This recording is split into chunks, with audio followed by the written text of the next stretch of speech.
Urban farming and পেটসের নতুন একটি এপিসোডে আপনাকে স্বাগতম। আজকে আমরা কথা বলবো খরগোশ প্রেগনেন্ট কিনা কীভাবে বুঝবেন, খরগোশকে মিটিং করানোর উপযুক্ত বয়স, প্রেগনেন্ট খরগোশের খাবার আর প্রেগনেন্ট খরগোশের ঝুঁকি নিয়ে। চলুন আর কথা না বাড়িয়ে অতি গুরুত্বপূর্ণ এই বিষয়ে আলোচনা করা যাক। আমরা প্রথমে কথা বলবো মেয়ে খরগোশকে মিটিংয়ের উপযুক্ত বয়স নিয়ে। সাধারণত ফিমেল খরগোশের বয়স 4 মাস হলে একটি ফিমেল খরগোশ বাচ্চা দেওয়ার সক্ষমতা অর্জন করে, কিন্তু এই বয়সটা মা হওয়ার জন্য যথেষ্ট নয়। ফিমেল খরগোশের বয়স 7 থেকে 10 মাস হলে সে মা হওয়ার জন্য যথেষ্ট পরিপক্ক। অল্প বয়সে বাচ্চা নেওয়া মা খরগোশের স্বাস্থ্যের জন্য ক্ষতিকর। 10 মাস বয়সে ফিমেল খরগোশ মা হলে মা বাচ্চা উভয়ই সুস্থ থাকে এবং মা খরগোশ তার বাচ্চাদের সঠিক যত্ন নিতে পারে। এবার দ্বিতীয় প্রশ্ন আসি, মেয়ে খরগোশ প্রেগনেন্ট আছে কিনা কীভাবে বুঝবো? আপনি মূলত ব্রিডিং করার 2 সপ্তাহ পরই বুঝতে পারবেন খরগোশ প্রেগনেন্ট কিনা।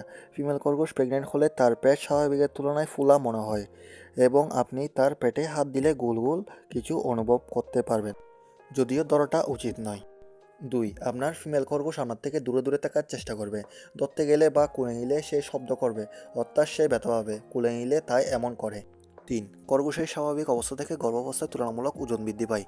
4, ফিমেল খরগোশ গর্ভবতী হলে বেশিরভাগ সময় বিশ্রাম করবে এবং যেখানে সেখানে শুয়ে পড়বে, গা এলিয়ে হাত পা ছড়িয়ে চুপচাপ হয়ে থাকবে, নিরিবিলি জায়গায় একা থাকতে চাইবে।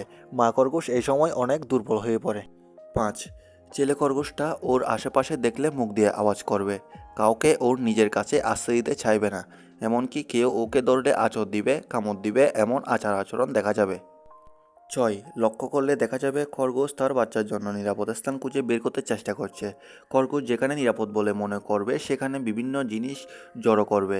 খড়কুটো কাপড় চোপড় নিয়ে সেখানে একসাথে জড়ো করে রাখবে, বাচ্চার জন্য ঘর বানাবে। বাচ্চা দেওয়ার আগে সে কাপড়, খড়, তুলো, তার নিজের শরীরের পশম ইত্যাদি একসাথে জোগাড় করবে। 7, মা খরগোশ তার নিজের বুকের, পিঠের, গায়ের লোম চিরে এক জায়গায় করবে।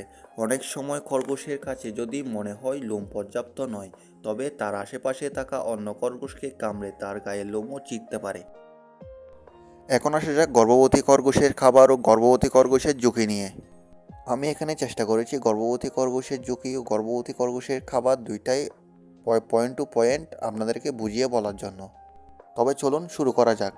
1, গর্ভবতী খরগোশকে পর্যাপ্ত কাঁচা ঘাস বা হে খেতে দিতে হবে।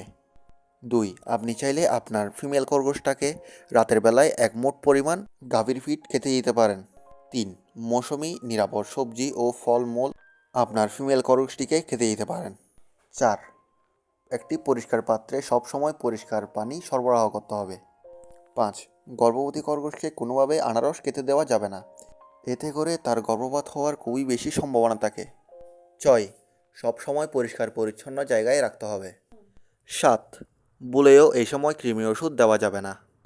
8, গর্ভবতী খরগোশকে সপ্তাহে 2 দিন গ্লুকোজ বা স্যালাইনের পানি খেতে দিতে হবে। 9, কুকুর বিড়াল সহ যে কোনো ধরনের শিকারী প্রাণী থেকে আপনার খরগোশকে দূরে রাখতে হবে, কারণ কুকুর বিড়াল খরগোশকে কামড় দিলে খরগোশ বাঁচানো যায় না। তো এই ছিল আজকের ভিডিও। আমাদের এই ভিডিও আপনার কেমন লেগেছে কমেন্টে জানাতে ভুলবেন না। এতক্ষণ ধরে আমাদের সঙ্গে থাকার জন্য আপনাকে আন্তরিক ধন্যবাদ।